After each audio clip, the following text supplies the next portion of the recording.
What if the world you inhabit is not the one you remember? Welcome to the Charon Files. The stories you are about to hear are testimonies from living witnesses of what moves beyond understanding, of what refuses to be explained. Each of them stood at the edge of what is known and looked into what lies beyond it. My name is Charon, Ferryman of the Dead, the one who waits at that edge. What follows is what they brought back. May they prepare you for your own future encounters. There are moments when the veil thins, not between worlds, but within the very fabric of our own. These are not always grand, dramatic ruptures, but often subtle shifts. A forgotten memory, a peculiar encounter, a landscape suddenly imbued with an unseen presence. They are instances where the familiar betrays its nature, revealing an underlying strangeness that defies comprehension. Humans strive to categorize, to explain, to fit every experience into the known framework of their existence. Yet some events resist this domestication. They persist as nagging questions, as proof that what we perceive as solid, as immutable, can bend, can warp, can whisper of a reality far more expansive and far less comforting than we allow ourselves to believe. Olivia, in West Virginia, found herself journeying through lands rumored to harbor the inexplicable, seeking a glimpse of the sky in a region known for its elusive phenomena. This happened in early November 2016. I was moving to Philadelphia from Chicago, and my boyfriend had flown in to help me drive across the country. My parents live in Ohio, so after making a pit stop there, we were on our way. Being broke at the time and wanting to save on tolls, we decided to take the toll-free route, which would land us in Philadelphia in about 10 hours. Originally, we were going to leave my parents' place early, but we got distracted and didn't leave until about 4 p.m. Not a big deal. I've driven from Chicago to California, hiked parts of the Pacific Crest Trail and Appalachian Trail by myself. I was mostly bummed because the sun will be down by the time we'd get to all the pretty foliage in the Smokies. Now, the route we picked essentially had you dipping in and out between West Virginia and Pennsylvania. The parts of West Virginia we would be driving through are home to Mothman appearances. I was pretty excited about it as those stories fascinate me. Living in the city, I don't often get to see a clear night sky. Having road tripped a lot, I knew sometimes more scenic highways would have viewpoint pullovers. So when we were in West Virginia, I told my boyfriend to Google one and see if anything popped up. Sure enough, he found one. Being busy driving, I didn't bother to look at what his GPS showed and just followed his directions. I thought it was weird that the GPS told us to get off the highway, since normally these vistas are located right on the highway, similar to a rest stop. Whatever. We take the exit and turn down this dimly lit road and leads us up a smaller mountain base. I find it really strange that there aren't any other cars around. I did see a rusty sign for a scenic lookout, and it pointed us down what looked like a service road. The road itself wasn't paved, and the only other road leading off it was gated off. Both of us got a very weird feeling. I turned off the music. Now sounded like I was blasting it from concert speakers. We could hear every leaf my car was crunching under its tires. After going maybe half a mile down this road, we got way too spooked, said fuck it, and I went to make a 3-point turn to get out of there.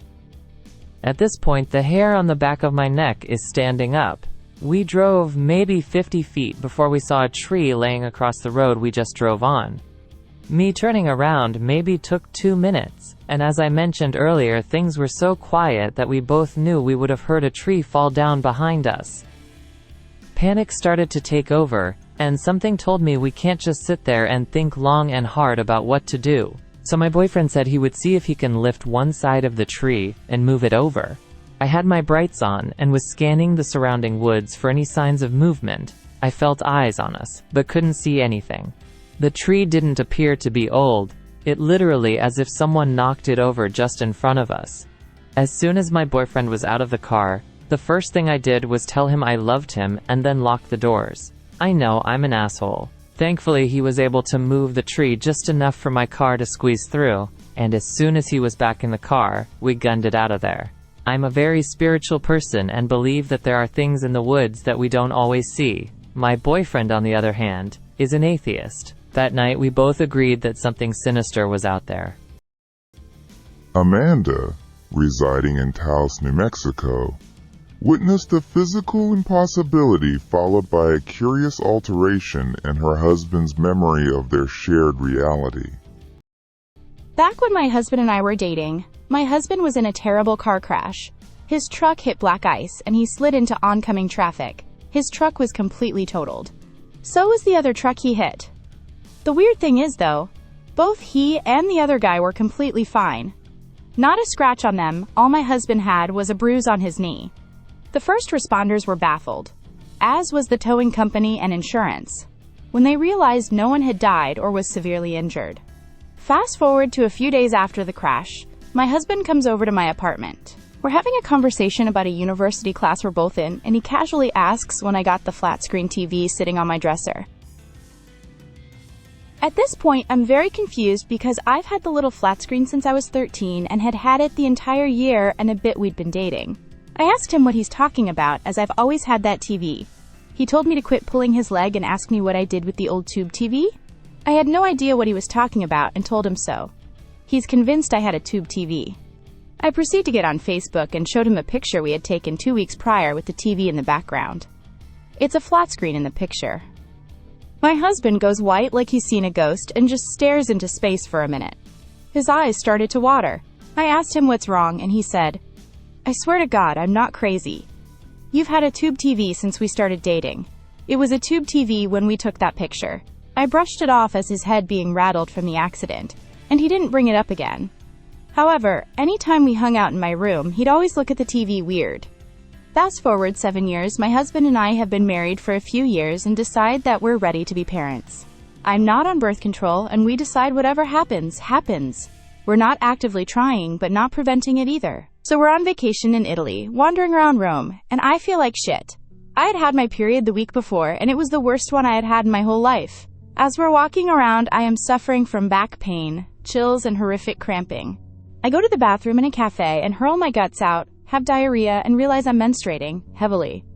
Obviously, I'm weirded out since I had just had my period the week before.